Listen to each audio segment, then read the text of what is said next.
नमस्कार साथियों, क्या आपने कभी किसी ऐसे वृक्ष को देखा है जो सदियों तक जीवित रहता है और जिसकी जड़ें आसमान से ज़मीन की ओर आती हैं?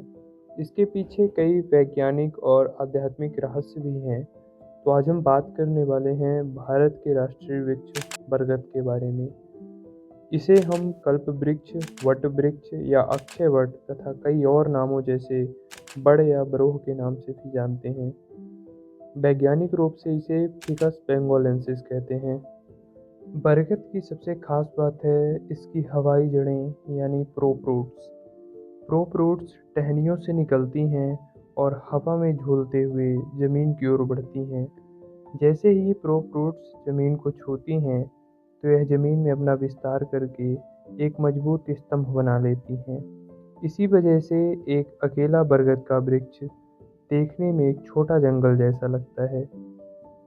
अगर हम दुनिया के सबसे बड़े बरगद के पेड़ों के बारे में बात करें, तो हम कोलकाता में बॉटेनिकल गार्डन में स्थित द ग्रेट बनियन ट्री के बारे में ज़रूर बात करेंगे। यह बरगद का पेड़ लगभग 250 साल पुराना, लगभग 250 साल पुराना और लगभग 4.5 से 5 एकड़ के बीच फैला हुआ है। हैरानी की बात यह है कि 1925 में एक चक्रवात के बाद इसका मुख्य तना सड़ गया था, जिसे हटा दिया गया। आज यह पेड़ बिना किसी मुख्य तने के अपनी हजारों सहायक जड़ों के दम पर खड़ा है और आज भी बढ़ रहा है।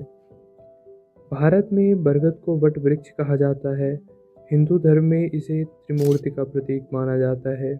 जड़ में ब्रह्मा जी, तने में विष्णु जी और शाखाओं में शिव जी का वास माना जाता है।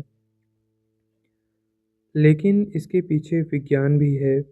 बरगद का पेड़ भारी मात्रा में ऑक्सीजन पैदा करता है और इसकी घनी छाया के नीचे तापमान बाहर के मुकाबले 5 से 10 डिग्री कम रहता है तथा यह कई पक्षियों, बंदरों और कीटों का एक संपूर्ण इकोसिस्टम है। आयुर्वेद में बरगद को औषधियों का खजाना कहा गया है। इसके पत्तों से लेकर इसके दूध और छाल तक हर चीज़ का इस्तेमाल बीमारियों के इलाज में होता है। इसकी टहनियों का उपयोग दातून के रूप में दांतों की मजबूती के लिए किया जाता है।